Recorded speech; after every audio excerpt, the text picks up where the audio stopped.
Hey guys, welcome back to Chotu Motu's YouTube channel. நம்ம first பார்த்த video ஸ்வீட்ல ஆரம்பிச்சோம். But இன்னைக்கு ரொம்ப காரசாரமா பார்க்க போறோம்.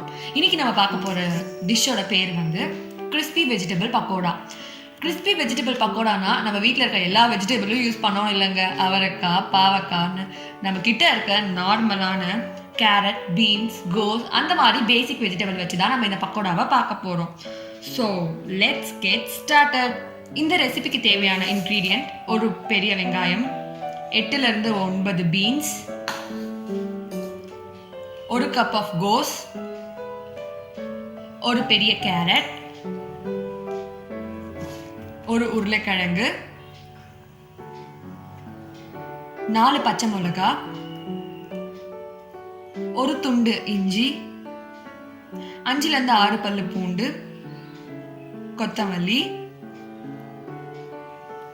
2 tablespoon of red chilli powder, 1/4 tablespoon of turmeric powder, garam masala optional, 2 to 3 tablespoon of corn flour, 4 tablespoon of gram flour, oil, உப்பு தேவையான அளவு. இப்போ நம்ம எடுத்து வச்ச 4 பச்சை மிளகாய், பூண்டு, இஞ்சி இதை மூணுத்தையும் கொஞ்சோண்டு தண்ணி விட்டு அரைச்சி வச்சுக்கோங்க. அதுக்கப்புறம் ஒரு பவுல் எடுத்து நம்ம நீட்டாக வெட்டி வச்ச கோஸ், ஆனியன்,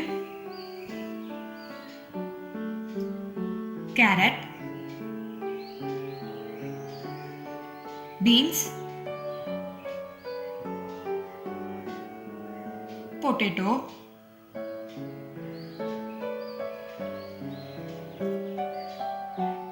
அதுக்கப்புறமா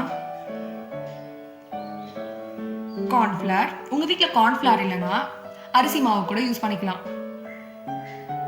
அதுக்கப்புறமா நம்ம அரைச்சி வச்சிருந்த அந்த பச்சை மிளகாய், இஞ்சி, பூண்டோட பேஸ்ட் கொஞ்சம் ஊற்றிக்கோங்க.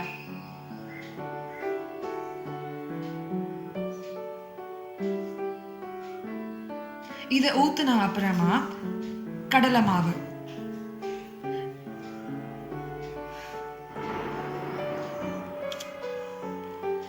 கடலை மாவு போட்ட அப்புறம் கரம் மசாலா. நம்மளுக்கு வேணும்னா வீட்டில் இருந்தால் ஒரு பிஞ்ச் கரம் மசாலா போட்டால் போதும், இல்லைனா விட்டுருங்க, பரவாயில்ல.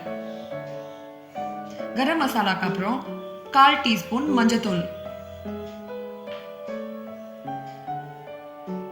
அதுக்கப்புறம் 1 to 2 டேபிள்ஸ்பூன் ஆஃப் மிளகாத்தூள், கடைசியாக உப்பு தேவையான அளவு.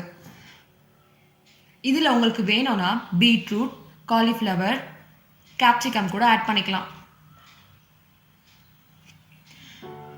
இதை நம்ம மிக்ஸ் பண்ணும்போது தண்ணி எதுவுமே யூஸ் பண்ணக்கூடாது. அதுவே அப்படியே நீங்கள் மிக்ஸ் பண்ணிங்கன்னா நார்மலாக அந்த வெஜிடபிளில் இருக்க வாட்டர்னாலே அது ஸ்டிக்கியான கன்சிஸ்டன்சிக்கு வந்துடும்.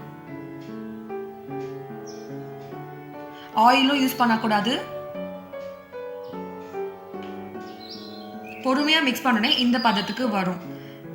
அதுக்கப்புறமா நம்ம எடுத்து வச்சிருந்த கொத்தமல்லியை மேலே கொஞ்சோண்டு தூவி விட்டு மிக்ஸ் பண்ணி வச்சுக்கோங்க.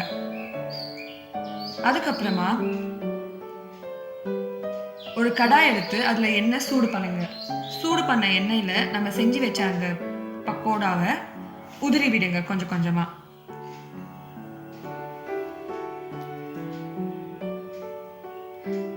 நம்ம இதை செய்யறதுக்கு முன்னாடியே வெஜிடபிள் எல்லாம் பாயில் பண்ணி வைக்கணும்னு கிடையாது.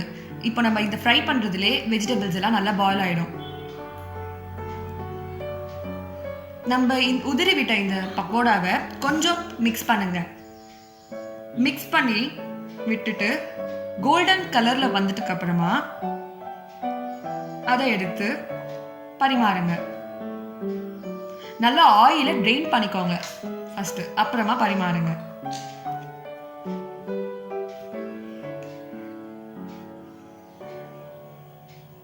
தோ கிறிஸ்பி வெஜிடபிள் பக்கோடா ரெடி. உங்களுக்கு வேணும்னா இது கூட டொமேட்டோ சாஸ் கூட வச்சு சாப்பிடலாம். உங்களுக்கு இந்த டிஷ்ஷோட ரெசிபி வேணும்னா நான் டிஸ்கிரிப்ஷன் பாக்ஸில் மென்ஷன் பண்ணியிருக்கேன். அது மட்டும் இல்லாமல் நம்ம ஃபஸ்ட்டாக போஸ்ட் பண்ணியிருந்த கீ பிஸ்கெட்டோட ரெசிபியும் அதோட லிங்கை நான் டிஸ்கிரிப்ஷன் பாக்ஸில் மென்ஷன் பண்ணியிருக்கேன். மறக்காமல் இந்த வீடியோவை பிடிச்சிருந்தா லைக் பண்ணுங்கள், ஷேர் பண்ணுங்கள், சப்ஸ்கிரைப் பண்ணுங்கள், பெல் ஐக்கானையும் ப்ரெஸ் பண்ணுறதுக்கு மறக்காதீங்க.